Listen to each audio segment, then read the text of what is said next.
আজ প্রথমবার দেখলাম কাঁচা লিচু আর নিজের হাতে কাটলাম চাষের ঝিঙে আর খুশির দেওয়া বাটারফ্লাই হয়ে গেল জীবন্ত।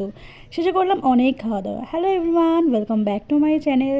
এই মুহূর্তে আমি রয়েছি মামার বাড়িতে আর সকাল সকাল মামি আমাকে আর সুমনকে দিয়ে গেছে ব্রেকফাস্ট। আছে ডিম টোস্ট, বাটার টোস্ট আর আছে ঘাঁটি গরুর দুধের চা। এই চাটা খেতে ছিল অসাধারণ, দারুণ লেগেছিলো চাটা খেতে। শেষে মামি একটা ডিমের পোচ বানিয়ে দিয়েছিল, দুজনে মিলে ভাগ করে সেটা খেয়ে চলে গেলাম বাইরে।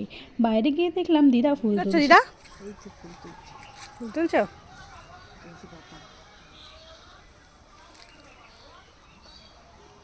তুলসী পাতায় বেল পাতা, বেল ফুল তোলো না? অনেক হয়েছে। কে কি সুন্দর ফুল হয়েছে, তুলে ঠাকুরের দেবে। আমার তো হয়েছিল, তখন আমরা তুলে প্রথম গোপালের দিয়েছি, ভোলাদের দিয়েছি। বেল ফুলের সাথে সাথে এই এত রকমের ফুল তুলেছিল দিদা।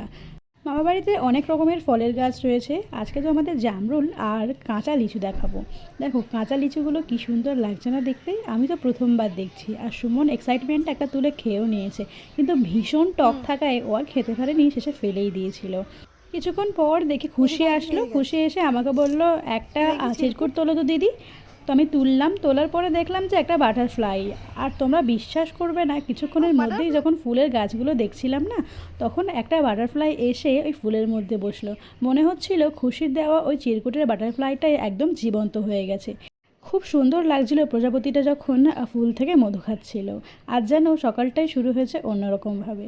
এখন আমরা যাচ্ছি বড় মাসির বাড়িতে। ওই যে পেছনে দুষ্টু ওর মামিও আসছে, ওখানে গিয়ে রান্নাবান্না হবে। আজকে দিদির অষ্টমঙ্গলা, তো গিয়ে তারপর আমরা জোগাড় করলাম রান্নাবান্নার। এই যে চিংড়ি মাছগুলো কেটে ধুয়ে দিয়েছিলাম। পপেতা এখানে মালাইকারি বানাবে আর মামি বানাচ্ছে এখানে চিকেন। রান্নাবান্না প্রায় শেষ হয়ে এসছে, তারই মধ্যে দিদি আর জামাইবাবুও চলে এসেছে। মাসি এখানে বিভিন্ন নিয়মগুলো যেগুলো থাকে সেগুলো পালন করে নিচ্ছে।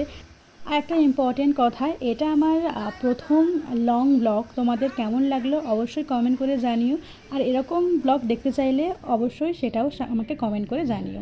এরপরে সবাইকে খেতে দিয়ে দিলাম সাজিয়ে গুছিয়ে। এই যে আমার মিস্টারও খেতে বসে গেছে এখানে। পাশে ছিল দিদা, জেঠু, খুশি, দিদিরা। তারপরে আমিও খেতে বসে গিয়েছিলাম পপিতা, দুষ্টুর সঙ্গে। খাওয়া দাওয়া শেষে চলে গিয়েছিলাম আমরা বাগানে।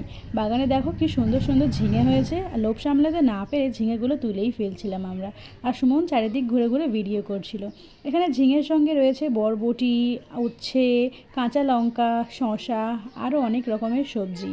একটু পরেই তো আমরা বেরিয়ে যাব বাড়ির উদ্দেশ্যে। তার জন্য মামি বলল যে সবজিগুলো কেটে নিই যাতে আমরা বাড়িতে নিয়ে আসতে পারি। মামা বাড়িতে এসেছি আর মামা বাড়িতে এই যে ঝিঙে পাড়তে এসেছি। ঝিঙে একদম ফ্রেশ ঝিঙে গাছ থেকে তুলছি।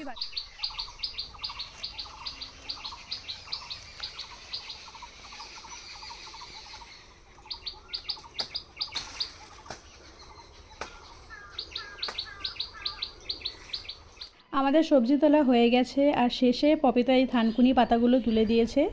মামি এখানে ব্যাগের মধ্যে সবজিগুলো গুছিয়ে দিল আর আমরাও ঠাকুর ঠাকুর করে বেরিয়ে পড়লাম বাড়ির উদ্দেশ্যে। প্রায় 3 দিন ছিলাম আমার বাড়িতে আর আসবার সময় খুবই মন খারাপ করছিল। আরও 2 দিন থেকে আসলে ভালো হতো এরকম মনে হচ্ছিল। তো যাই হোক, বাড়িতে তো ফিরতেই হবে। সুন্দর একটা সানসেট দেখতে দেখতে আমরা ধরলাম বাড়ির পথ। তো আজকের মতো ভিডিওটা এখানেই এন্ড করছি। ভিডিওটা কেমন লাগলো অবশ্যই কমেন্ট করে জানিও। ভালো লাগলে চ্যানেলটাকে সাবস্ক্রাইব করে দিও। আর তোমরা সবাই ভালো থেকো, দেখা হবে নেক্সট ব্লগে।